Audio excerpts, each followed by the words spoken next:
বিদেশ কি আসলে কি শান্তি? বিদেশ আমরা যে কই কষ্টের ভিডিও মনে করেন যে ছাড়তে চাই না, ঠিক আছে? শুধু হাসি খুশি ভিডিও গুলো মনে করেন যে আমরা মাঝে শেয়ার করি। এই গরমের ভিতরে মনে করেন যে মানে রান্না করতেছি, দেন ডাল ভাগাইতেছি, আলু ভাজি করতেছি, মানে কি কমু, প্রচুর গরম। গাড়ির ভিতর তো আছে, এসি আছে, সমস্যা নাই, কিন্তু এই পুরা দিন মানে রাত্রের থেকে গাড়ি চালাই আইয়া এই দুপুরে খানাটা মনে করেন যে রেডি করতেছে। এই গরমের ভিতরে প্রচুর গরম পড়তেছে সৌদি আরবে।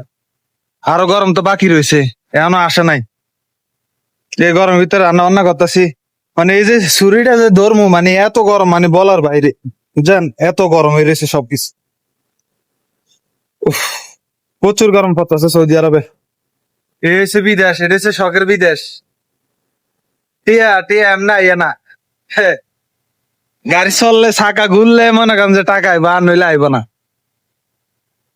আর রান্না বান্না করে যদি না খাই তাহলে মনে করেন যে দেশে আর টাকা পাঠানো লাগতো না। এখনকার সময়ে মানে খাবারের প্রচুর দাম বেড়ে গেছে সৌদি আরবে, হোটেলে। এ কারণে আর হোটেলে না যায় মনে করেন যে নিজে এখন কষ্ট করে মনে করেন রান্না বাড়ি করে খাওয়ানো লাগতেছে।